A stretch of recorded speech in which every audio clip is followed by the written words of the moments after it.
প্রিয় ছাত্রছাত্রী, অপর একটি অন্যতম গুরুত্বপূর্ণ টপিক যেটি আমাদের পরীক্ষার জন্য অত্যন্ত উপযোগী হতে পারে তা হলো সঙ্গতি বিধানের কৌশল বা মেকানিজম অফ অ্যাডজাস্টমেন্ট।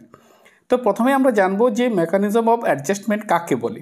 অর্থাৎ কি হয় না, যখন কোনো হতাশা থেকে মুক্তি পাওয়ার জন্য বা ব্যক্তিত্বের ভারসাম্য বজায় রাখার জন্য আমরা বাধা অতিক্রম করা বা লক্ষ্যে পৌঁছানোর জন্য চাহিদা পরিতৃপ্তির উপায়কেই কিন্তু আমরা অভিযোজনের কৌশল বা সঙ্গতি বিধানের কৌশল বা মেকানিজম অফ অ্যাডজাস্টমেন্ট বলে থাকি। তো এর কতগুলো কৌশল রয়েছে বা সাধারণ প্রক্রিয়া রয়েছে, সেগুলি আমরা একটু ভালো করে জানব, কারণ ওখান থেকে পরীক্ষাতে কিন্তু প্রশ্ন আসবেই।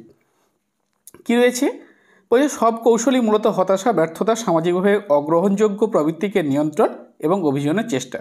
কিছু কৌশল ইতিবাচক, যেমন উন্নীতকরণ, পরিপূরণ; কিছু নেতিবাচক, যেমন নঙ্গর্থক পরিপূরণ, অতিরিক্ত প্রতিক্ষেপণ, নেতি মনোভাব ইত্যাদি ইত্যাদি। তো সমস্ত রকমের বিষয় কিন্তু সঙ্গতি বিধান কৌশলের মধ্যে রয়েছে।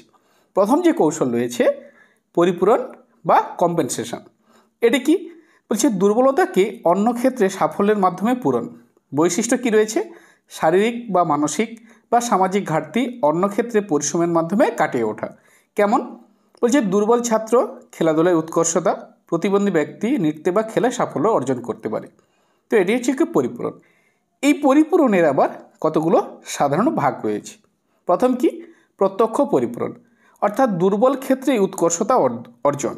যেমন অধ্যবসায়, গণিতে দুর্বল কিন্তু কঠোর পরিশ্রমে গণিতে সে পারদর্শী হয়ে উঠেছে।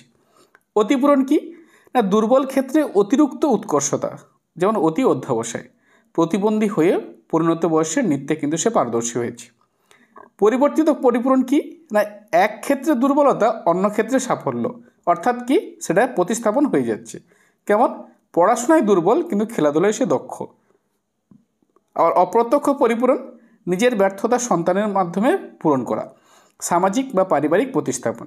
যেমন প্রযুক্তিবিদ হতে ব্যর্থ পিতা সন্তানের প্রযুক্তিবিদের সাফল্যে তিনি কিন্তু গর্ববোধ করছেন। এবং নঙ্গর্থক পরিপূরণ, ব্যর্থতার বিকল্প নেতিবাচক প্রতিক্রিয়া, অস্বাভাবিক আচরণ, পরীক্ষায় বারবার ব্যর্থ হয়ে অস্বাভাবিক আচরণ শুরু করে। এরপরে দুয়ে রয়েছে উন্নতিকরণ বা উন্নীতকরণ, সাপ্লিমেশন। এটি কি, অসামাজিক প্রবৃত্তিকে সামাজিকভাবে গ্রহণযোগ্য পথে রূপান্তর। এটি শ্রেষ্ঠ অভিযোজনের কৌশল, তাহলে এটি কিন্তু মনে রাখতে হবে। শ্রেষ্ঠ অভিযোজনের কৌশল উন্নীতকরণ বা যেটাকে আমরা বলতে পারি সাপ্লিমেশন।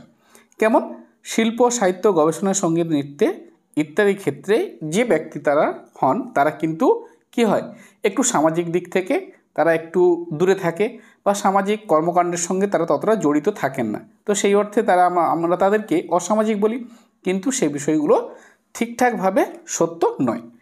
এরপরে কি, অভেদীকরণ, আইডেন্টিফিকেশান। বলছে অন্য ব্যক্তি বা দলের সঙ্গে একাত্মবোধ, সচেতন বা অচেতন প্রক্রিয়া। প্রিয় নায়ক বা নায়িকার পোশাক বা চুলের স্টাইল আমরা নকল করি। এরপরে কি রয়েছে, প্রতিক্ষেপণ, যাকে আমরা প্রজেকশন বলছি। বলছি নিজের দোষ অন্যের ওপর চাপানো, অর্থাৎ কি না দায় এড়ানো। কম নম্বর পেলে শিক্ষক কঠিনভাবে খাতা দেখেছেন, এই অজুহাত কিন্তু আমরা দিয়ে থাকি। তো এটাকে আমরা কি বলছি, প্রতিক্ষেপণ, অর্থাৎ নিজের দোষ অন্যের উপর চাপানো। এরপরে অপব্যাখ্যান, যেটাকে আমরা রেশনালিজম বলছি বা ন্যাশনালিজম যেটাকে আমরা বলছি। তো এই রেশনালিজমে যদি আমরা দেখি, ভ্রান্ত বা যুক্তি দিয়ে ব্যর্থতার ব্যাখ্যা, আত্মসম্মান রক্ষা। পরীক্ষায় ফেল, সময়ের অভাব বা কঠিন প্রশ্নের দোহাই দিয়ে কিন্তু আমরা বাঁচার চেষ্টা করছি। আর কি রয়েছে, আঙুর ফলটক আর পালোয়ানা টাইপ। যদি আমরা দেখি যে এই অপব্যাখ্যানে আরও দুটো টাইপ থাকতে পারে। কেমন, ব্যর্থতাকে পরিবেশগত কারণে দায়ী করা, নিজেকে সান্ত্বনা দেওয়া, এবং অসফল, অসুস্থতা বা পরীক্ষককে দায়ী করা। আর পালনা টাইপ, অবাঞ্ছিত বিষয়কে মহত্বের সঙ্গে গ্রহণ করা, আত্মতৃপ্তি, চাকরি না পেয়ে বলে ব্যবসায় শ্রেষ্ঠ। তারপরে কি রয়েছে, অবদমন, যেটাকে আমরা বলছি রিপ্রেশন। অগ্রহণযোগ্য চিন্তা বা ইচ্ছাকে অবচেতনা ঠেলে দেওয়া, উদ্দেশ্য প্রসূতে ভুলে যাওয়া, দুঃখজনক অভিজ্ঞতা চাপা দেওয়া। আর প্রতিক্রিয়া সংগঠন, যেটাকে আমরা বলছি রিঅ্যাকশন ফরমেশন।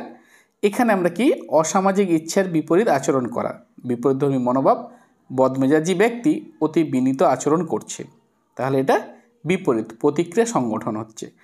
এরপরে কি রয়েছে, নেতিবাচক মনোভাব, যাকে আমরা নেগেটিভিজম বলছি। ইচ্ছাকৃতভাবে অন্যের পরামর্শ অগ্রাহ্য করা, যেটা আমরা প্রতিবাদী আচরণ। ছাত্র শিক্ষককে অবাধ্য অধ্যতপূর্ণ আচরণ। আর কি রয়েছে অলিক কল্পনা, যেটাকে আমরা ফ্যান্টাসি বলছি। অবাস্তব কল্পনার জগতে ইচ্ছা পূরণ, যেমন দিবা স্বপ্ন, ক্ষুধার্ত ব্যক্তি খাদ্যের স্বপ্ন দেখছে। আরেকটি রয়ে গেছে এখানে, এক পেজে নিয়ে আসা সম্ভব হয়নি, সেটা হচ্ছে গিয়ে রিগ্রেশানে আমরা বা প্রত্যাবৃত্তি যাকে আমরা বাংলাতে করছি, সেটা কি না অবচেতনভাবে পিছিয়ে যাওয়া।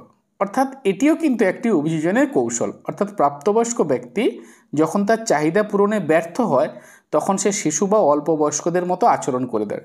সে ছোট শিশুর মতো কাঁদতে শুরু করে, মেজাজ দেখায়, শিশুর মতো সরল আবেগ তার মধ্যে দেখা যায় এবং সমস্যার সমাধানে কিন্তু সে স্থূলভাবে প্রয়াসীও হয়ে থাকে।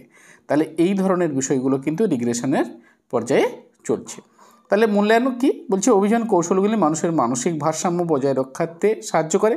শিক্ষাক্ষেত্রে শিক্ষক অভিভাবকরা শিক্ষার্থীর ব্যবহৃত কৌশলগুলি ইতিবাচক দিককে উৎসাহ আর নেতিবাচক দিককে যদি নিয়ন্ত্রণ করতে পারেন তাহলে কিন্তু শিক্ষার্থীর সর্বাঙ্গীন উন্নতি সম্ভব।